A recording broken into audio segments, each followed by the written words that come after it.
Welcome to This Just In, the show bringing you the latest advancements in healthcare, strategy, innovation, and public policy. And now, for the fastest voice in healthcare, here's your host, Justin Barnes. Hello, everyone, and welcome back to the special edition of This Just In Radio. I'm your host, Justin Barnes. Today, we're broadcasting live from HIMSS25 in sunny Las Vegas. Very excited to be here. It's already been an action-packed 72 hours. The HIMSS annual conference is always a centerpiece of my annual schedule, and this happens to be my 25th HIMSS annual conference and my 11th year broadcasting from the annual conference, which leads us to today. This is the start of 3 days, 5 shows, and over 40 guests here in Las Vegas for HIMSS25. We have our best lineup yet of CEOs, CIOs, CTOs, care providers, researchers, policy leaders, and visionaries joining the show. As many of you know, my goal for broadcasting live each year from these key conferences is to create an information medium that shares best practices, key strategies, and actionable intelligence from the industry's leading sources and experts. My objective, along with all my guests here, will be to offer tactics and strategies to not only survive, but to thrive as you navigate your hospital, your physician practice, your company, or even your family through all these changes occurring across healthcare today. There is more opportunity than ever before for all of us to thrive, but we must understand how healthcare is evolving, how policy and reimbursement is shifting, and where best practices and innovation can support our efforts. I hope you glean all of this over the next few days. That's at least my goal. Welcome back to This Just In Radio Show, broadcasting live from HIMSS25 in sunny Las Vegas. I'm very excited to introduce my next guest, a new friend of the show, Adam Resnick, Director of the Center for Data-Driven Discovery in Biomedicine from the Children's Hospital of Philadelphia, or better known as CHOP. Welcome to the show, Adam. Thanks for having me. Appreciate you. When did you get in town? A day ago, but this is my first HIMSS, so this has been amazing, I have to say. This is my 25th HIMSS. This is your first HIMSS? My first one, actually, so it's amazing. Well, I had the pleasure to meet you at dinner last night. Before we dive into to the show, tell us a little bit what you most excited about a dinner like that last night brings to you. And having all those people in one room and that type of a quality conversation, great collaboration, great thought leaders. But what does it bring to you personally? So I've been at CHOP for almost 18 years now, and I've seen the healthcare framework really transform and change in ways that, when you are at a pediatric hospital focused on rare diseases, very challenging diseases, leading cause of death for children. Mm-hmm. You have a high anxiety framework on how do we do this faster, how do we do it better. Right. And the credo for pediatrics is through collaboration. So we collaborate across institutions, across networks. And for me, last night was sort of an amplified version of that, right? And for me, this is partly why I'm so excited to come here to HIMSS, is because that collaboration framework that brings really transdisciplinary, transdomain thought leadership into solving complex problems that are newly enabled through these emerging technologies is, a phenomenally exciting time period. I agree. I love it. We've been almost every single guest has been talking about what AI, Gen AI will bring, and also just the faster treatment protocols. And we'll get into some of this as a show. But what progress are you most excited about seeing in the industry right now? So, I grew up matriculated into healthcare, right around the same time that the first human genome was sequenced. Okay. Right? And for us, and those of us who are really interested in transforming healthcare, suddenly we had the parts list of what it means to be a human being. But that was in 2001, 2, 3, right, in the early 2000s. But it just started creating new data layers on top of what it means to really think about health. Yeah. So for me, the really exciting framework is that alongside with this increasing capacity to measure and understand biological context for health, we have now the technology framework that starts to pair with it. And then now, in the context of AI and these technologies, we have the interpretive framework on top of that. So, we have computation and analysis with multimodal data, and now an interpretive layer that really provides access, not only to those who can code in R or Python, but to the clinicians and researchers who are actually at the front lines of driving that discovery framework. I love it. So, and I heard a little bit from this from you last night on what you're working on, but for my audience, what are you working on that you're most passionate about? So for me, CHOP is a very large, enterprise healthcare system, and I arrived at CHOP in the early 2000s, immediately recognized that to advance the care and discovery framework required for pediatrics, we'd have to work across institutions. Yes. So for me, from the very beginning, my most exciting framework of engagement was not just what science or translation for care we could do, but it's the how. Yep. And I think that how you can actually do science and rapidly translate it to care, that has completely transformed in the last 5 years for us. We always knew what science, we thought we knew what science had to be driven forward. How, what do we need to march forward on behalf of cancer or other, deadly diseases? The how of it completely transformed. And for me, the how of doing that in the context of collaboration, collaborative networks, both at the hospital or enterprise layer, but also at the technology and commercial layer, and then at the federal layer, suddenly that mix is providing opportunities that are unprecedented. What was the major change, or what's the major evolution over the last 5 years that made that happen? Is there something you can point to? So I think, I always say this, that, hospital systems, I don't know if everybody agrees, but that hospital systems in some way historically thought of themselves as grocery stores, right? You come into the grocery store, you get the care you need at that grocery store, and then you leave. And I think what changed is that suddenly it became clear that we could actually add value to the care framework, to the discovery framework through connection. Patients always had this in mind, right? Patients naturally connect, right? Mm-hmm. If you're diagnosed with a rare condition, you immediately go on Facebook, find a Facebook group, right? But the enterprise and research framework only very recently, it feels like, began to recognize that the value proposition of connecting, sharing, actually empowers the interpretation and value of their own data, right? So the four walls, right, of the institution suddenly become fenestrated. Not just because it was the right thing to do to advance and accelerate research or care, but because it actually added value. So suddenly the incentive frameworks of both connecting and sharing aligned in ways that completely changed. And part of it had to do with the technology landscape. Right. Because of cloud technologies and ways to share data became finally prevalent in a way that were not there before. Yeah, I love it. Congratulations. What are some of your goals for HIMSS25, and what do you hope to accomplish over the next couple of days here? Yeah. I think I always say this, that historically, in the context of rare or pediatric settings, the narrative has been, we'll figure this out, for common disease or prominent disease landscapes, and then that will filter down into the pediatric or rare disease setting. For me, my objective at HIMSS was really to present the pediatric setting as an opportunity to innovate, as a extremely agile sandbox for innovation around technology in ways that we can move rapidly, engage rapidly, have patient communities and networks that are driven to accelerate the process above all, as a framework. And so it's really communicating that vision that, as I look around HIMSS at all the technology enablement frameworks that are here on behalf of healthcare and transformation, to bring to the fore the opportunity in pediatrics. In part because pediatrics and rare diseases are thrust into the context of precision medicine the minute you are in there, right? You don't have a recipe for a cure, so you have to engage in this iterative, like, how do I treat this patient? But the reality is that precision medicine is something you want for every patient. Right. And so for me, that's one of the key opportunities and conversations that I'm having while I'm here. So following that train here, because most of my guests, we talk about what Gen AI is doing for us today, what we plan for it to do tomorrow, some of the great care it's actually been able to assist with today. What do you see as Gen AI helping you specifically?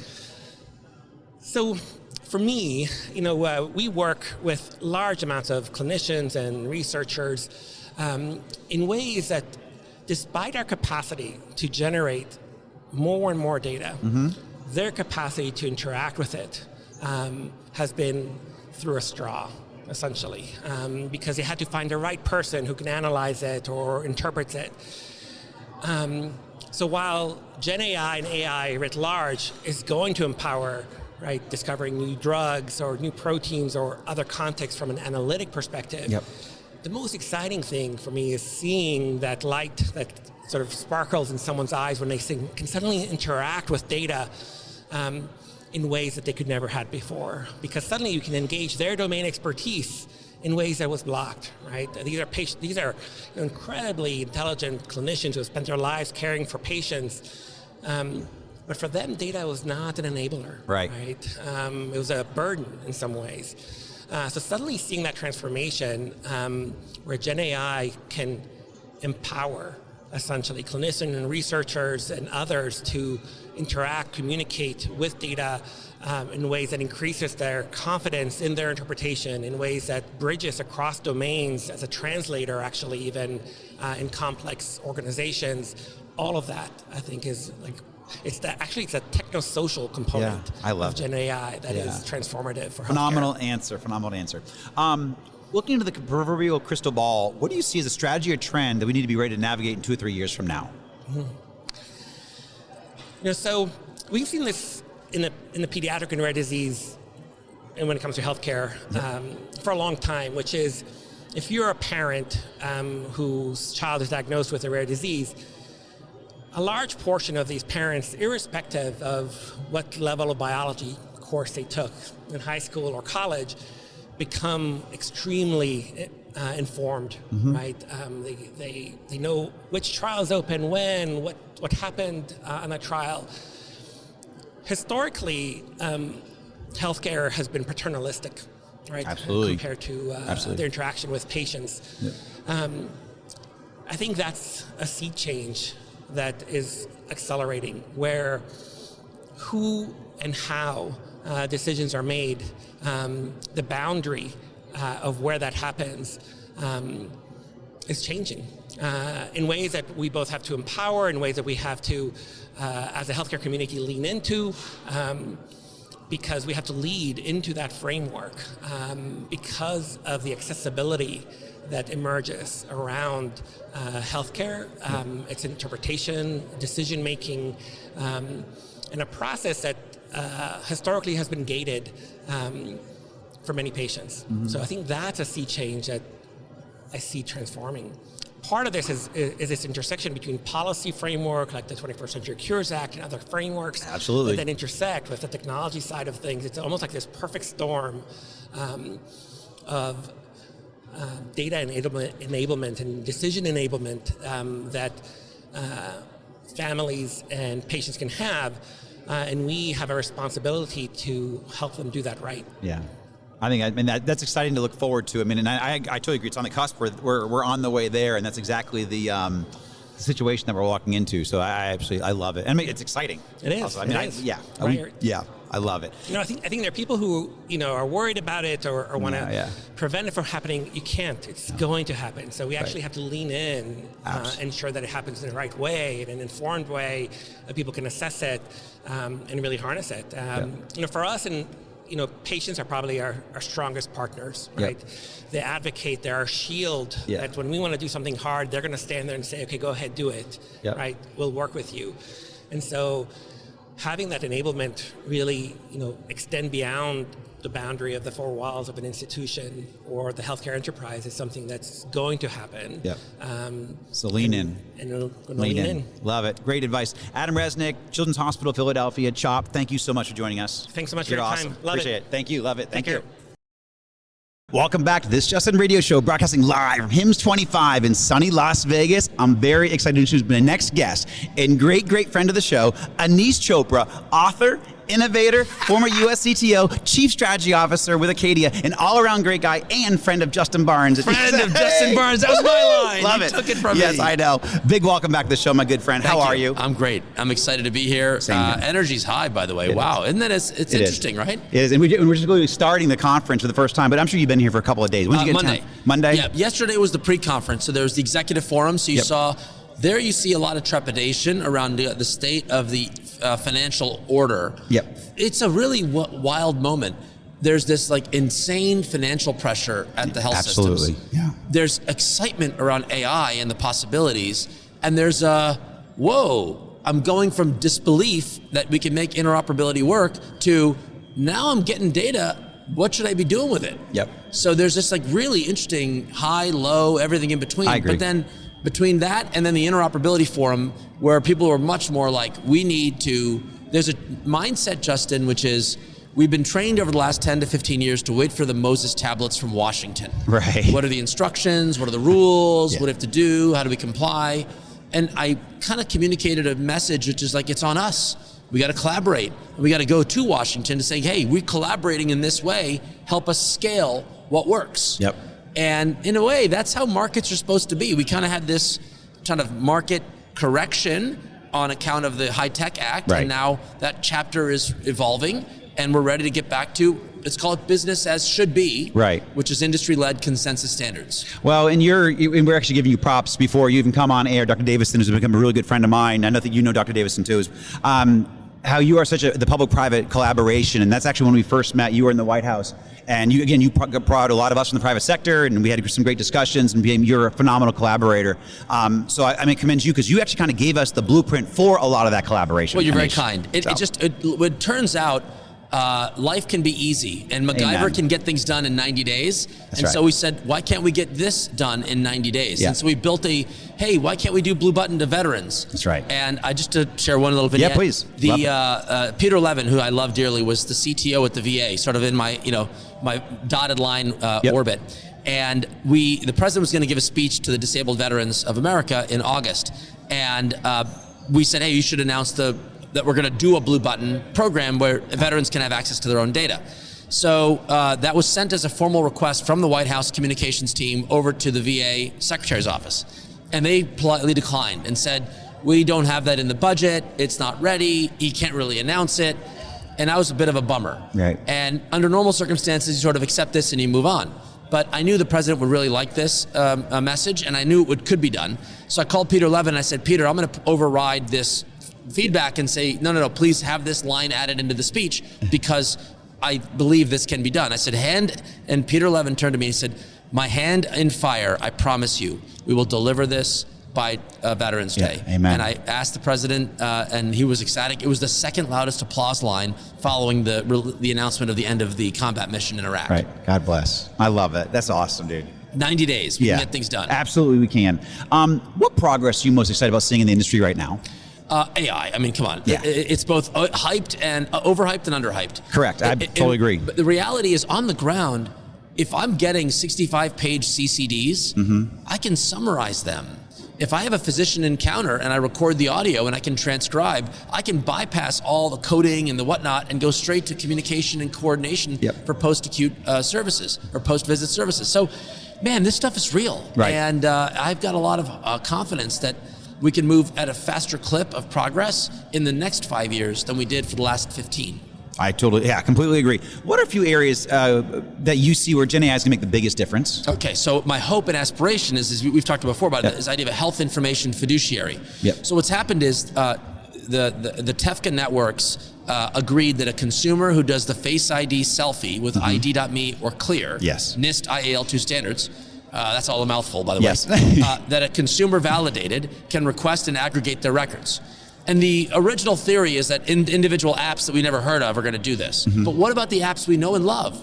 Why can't my Epic MyChart do it for me? Why can't a health system's untethered patient portal, like Oracle announced earlier this year, they're going to have an untethered portal. Right. So it may be that my health plan, my provider, the local health system may offer me the data aggregation services. So there could be a race for consumer activation between the incumbents and the startups, which is a healthy race. Absolutely. Right? It shouldn't be startup only. Right. It's all of us racing to help us coordinate the care for our loved ones. That's really fascinating. Love it. What are you currently working on that you're most passionate about? Well, I'm definitely working on the data infrastructure that allows for the AI revolution to thrive. Yes. So part of this is we've spent the last 15 years in EHRs maximizing encounter-based visits. Absolutely. And what we need is patient longitudinal visits. And so part of the reason I love value-based care is they bring in the longitudinal claims data. So you add from the encounter the longitudinal claims and then the interop to pull in the other clinical data. You now have a fully cleaned timeline on which you can build models. Is this patient's trajectory on or off track to guidelines? There you go. And how do we communicate that? So Arcadia has really been a pioneer since its founding in the data aggregation business. You also founded, you created that from Medicare. You basically told Medicare, unleash your data. Well, So these are two exciting phenomenon. In the Medicare world, we created in Medicare a longitudinal claims data set. We merged Part A, B, and D claims, and then added in Medicare Advantage and HIMSS Medicaid. So you could look up patient 11101 and see a story. And so Care Journey was born on the idea that we could measure, did that story adhere to guidelines or not? But that's de-identified aggregate, so I could score a doctor. Dr. X, who treats patients with back pain, have this outcome relative to their peers. Arcadia was doing the same thing on the identifiable side. So you take the identified and the de-identified and you put them together and you've got a much richer way of evaluating patient adherence to appropriate evidence-based pathways. Which we love, So I'm waking up every day excited at work because it's like, hey, we're actually at the heart of it. And our members are excited about joining this revolution with us. So we've got ACOs who are like, we're bigger than just the Medicare shared savings contract. Absolutely. We want to do this for commercial, all lines of business. So this decoupling of the data infrastructure from the contracting vehicle is going to be the mechanism that will unleash this revolution, in my view. Yeah, so following that to the end there, you will, I mean, what are the main benefits as a patient that you're going to see from that type of strategy? Unquestionably, you'll get the feedback you deserve as to whether or not you've been diagnosed accurately with a condition and whether the proposed treatment adheres to guidelines. That's exciting. How do I know if my mom's getting best practice? Amen. She was told to do this test and then do that medication. Is that the right one? Does it conflict with these other things? I'm there Googling. Now I'm ChatGPTing as much as I can to figure these things out. I want to make it easier for me to care for my mom and dad. Absolutely. I love it. What are your goals here over the next couple of days? Other than doing the show? Collaboration. Note that this is the first HIMSS in a while where we don't have any formal Washington messaging. Which is either a negative in the sense that we don't have the kind of Moses tablet messaging. But it also is a liberator to say, well, could we self-organize? Do we devolve into, well, let's just optimize the boring stuff we're doing now? Or do we actually say, look, we kind of know where we want the healthcare system to look like, even in our own individual markets. Can we self-organize to improve scheduling, checking in, patient experience, provider search? Those are not pieces and parts of the traditional meaningful use program. But we're launching this idea of a race to the top for consumer experience as an extension of the work we've been doing in the original meaningful use program. Challenge my audience, challenge my listeners, challenge our industry. What would you challenge us to in following that tradition? Ambitious but achievable standards acceleration. What that means is if I wanted to connect to do scheduling for my mom and I wanted to help organize her life, at the moment, there are vendor proprietary-led solutions, and there's some great ones, and we love the market. But if there was an open standard, if 6 organizations said to their EHR vendor, I would like to expose this to an app that I trust, but I want it to be in the same protocol, whether it's health system A, B, C, D, or E. If we organize that demand signal, then we can work on what that experience will look like. I've heard from the EHR vendors, if they hear from their customers, they're very responsive. Like, it's only when the government is saying go left and the customers are like, just keep us incrementally moving to the right, where the vendor's like, where do I allocate my developer resources? And that's the gap we've been in for the last 10 to 15 years. Excellent. Well said, my friend. So looking at the proverbial crystal ball, what do you see as a strategy or trend that we be ready to navigate in 2 or 3 years from now? Consumerism actually has been like the wish list, and then it fell off the wagon. I think it's back on the wagon. Good. And I tell you, Peter Lee wrote the best book in the market on AI with Zach Kahane and at Harvard. And I love Peter. Peter was at DARPA when I was in the White House, and so I just love the man. He's at Microsoft Research. And he had an early version of GPT-4. So the book was like, what do I see in GPT-4 before it was commercially released?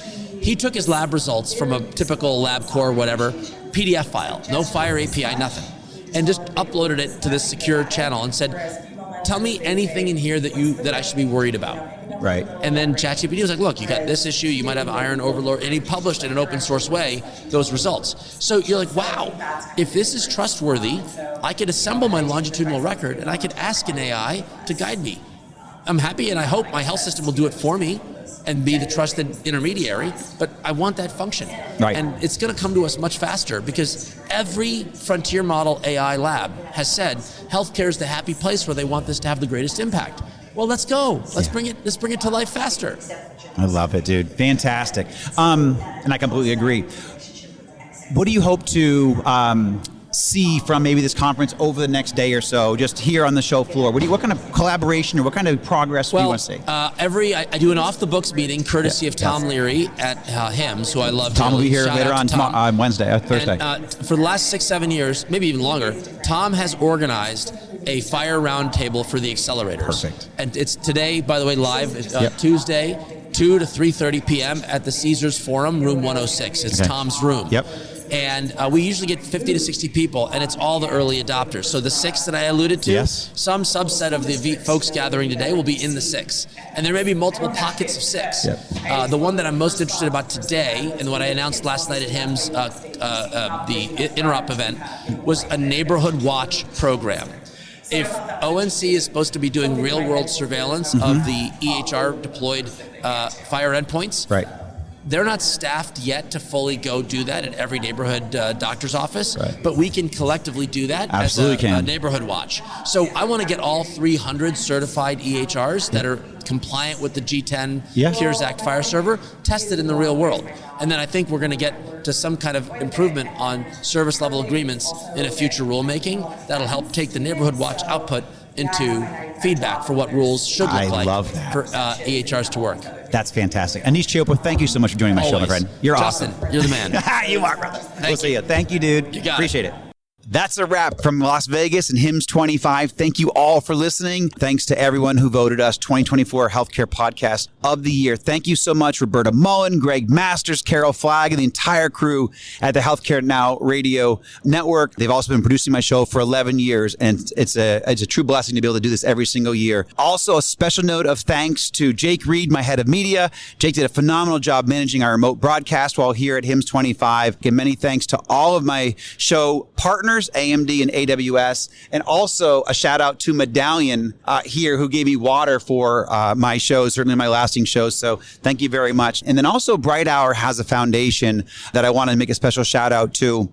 Seppi Browning, Georgia HIMSS, she put together this new foundation to help with workforce development and education in health IT. So Seppi Browning, she's fantastic. HIMSS Georgia chapter, they're always great partners and supporters of my radio show. Great people. So look up Bright Hour Foundation and give her some love and support. And certainly a big thank you to Hal Wolf, Albie Zakes, Morgan Searles, the entire HIMSS team. They're always extremely supportive in the events and broadcasting requirements that I have. And again, thank you so much to all my listeners. We're grateful for you. You make us better with every broadcast. And that's a wrap from Las Vegas. Have a great rest of your day, everyone.